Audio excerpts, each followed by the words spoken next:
Assalamualaikum warahmatullahi wabarakatuh. Halo semua, perkenalkan nama saya Dwi Hani Kairunisa. Saya mahasiswi Universitas Harapan Medan dari Fakultas Ekonomi Bisnis jurusan Manajemen Keuangan. Dalam video ini, saya ditugaskan oleh dosen saya bernama Ibu Arasya Ayu Setiami selaku dosen mata kuliah Ilmu Sosial dan Budaya Dasar.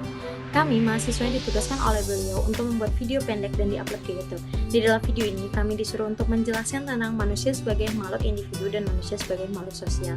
Di dalam video ini, saya membuatnya lagi berinteraksi bersama keponakan saya. Ini videonya, selamat menonton. Terima kasih. Dalam video ini, keponakan saya berumur 5 tahun, di mana tahap pertumbuhannya lagi di masa estetik. Masa estetik ini di mana anak-anak mengeksplor hobinya. Dan pada saat ini keponakan saya hobinya mewarnai. Dia sudah punya lingkungan sosial sendiri, dia sudah punya teman-teman sendiri. Teman-temannya ada yang hobi bermain gadget, bermain sepeda, bermain boneka, mewarnai. Dan inilah pada saatnya dia mencoba satu-satu sampai akhirnya dia lagi hobi mewarnai. Dan ini akan berubah seiring luasnya lingkungan sosialnya, seiring bertambahnya teman nanti sudah sekolah, dia akan beda lagi hobinya. Dan pembentukan pribadi anak ini sangat-sangat berpengaruh bagi hubungannya dengan orang lain. Saat kita sudah membentuk individu anak kita baik, maka hubungannya dengan manusia lain, dengan teman-temannya akan berjalan dengan baik. Asli ngapain? Dia lagi berwarnai. Nanti ikut boleh nggak? Boleh. Individu adalah seorang manusia yang tidak hanya memiliki peranan khas di dalam lingkungan sosialnya, melainkan juga mempunyai kepribadian serta pola tingkah laku spesifik dirinya. Manusia sebagai individu selalu berada di tengah-tengah kelompok individu yang sekaligus mematangkannya untuk menjadi pribadi yang prosesnya memerlukan lingkungan yang dapat membentuk pribadi. Namun, tidak semua lingkungan menjadi faktor pendukung pembentukan pribadi loh, tetapi ada kalanya menjadi penghambat proses pembentukan pribadi itu sendiri. Pengaruh lingkungan masyarakat terhadap individu dan khususnya terhadap pembentukan individualitasnya adalah besar. Namun sebaliknya, individu pun berkemampuan untuk mempengaruhi masyarakat. Kemampuan individu merupakan hal yang utama dalam hubungannya dengan manusia. Jika kemampuan individu tersebut buruk, maka hubungannya dengan manusia juga tidak akan baik. Perkembangan manusia yang wajar dan normal harus melalui proses pertumbuhan dan perkembangan lahir batin. Dalam arti bahwa individu atau pribadi manusia merupakan keseluruhan jiwa raga yang mempunyai ciri khas masing-masing. Pertumbuhan adalah suatu perubahan yang menuju ke arah lebih maju dan lebih dewasa.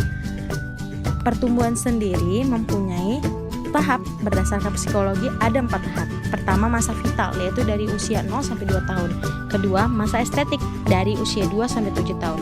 Ketiga, masa intelektual dari usia 7 sampai 14 tahun. Keempat, masa sosial dari usia 14 tahun sampai 21 tahun.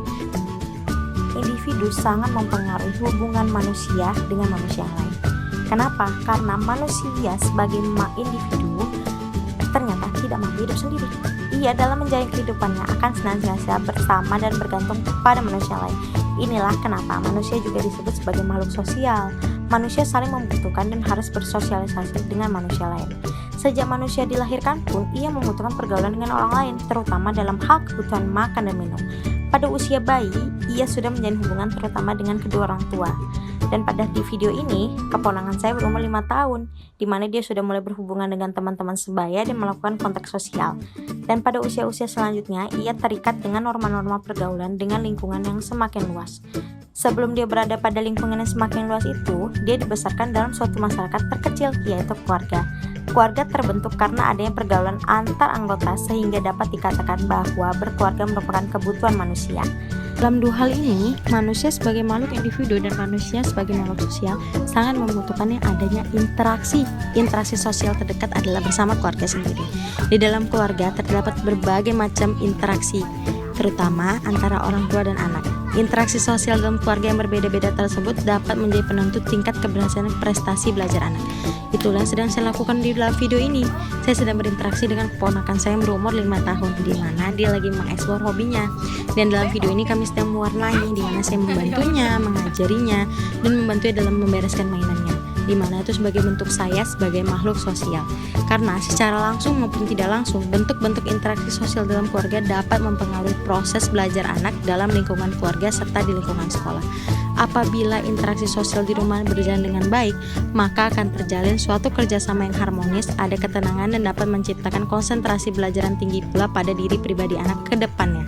Yang pada akhirnya proses belajar akan berjalan dengan lancar, serta anak juga akan membangun hubungan yang baik dengan manusia yang lain. Kok belum diberesin mainannya? Oh iya. Ayo kita beresin sama-sama, Onti bantuin ya. Kita beresin dulu baru nanti main lagi. Jadi kita itu sebagai manusia, sebagai makhluk hidup itu harus saling tolong menolong. Jadi kok misalnya Acel habis main sama Onti, kita harus beresinnya bersama-sama, gotong royong ya. Gotong royong. Astagfirullahaladzim. Beresin dong, ini taruh di mana nih Onti nggak tahu? Ini apa nih namanya? Gunting.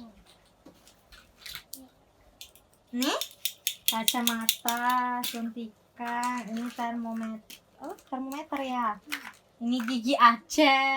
Enak aja kan. Ini gunting. Suntikannya Ini jangan, aja mau suntik adik. Ya nanti suntik adik, masukin dulu ya.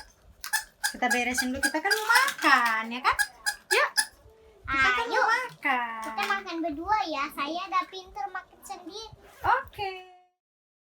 Tadi adalah pendapat dan pemahaman saya tentang manusia sebagai makhluk individu dan manusia sebagai makhluk sosial yang saya kaitkan dengan sambil berinteraksi dengan keponakan saya yang berumur 5 tahun.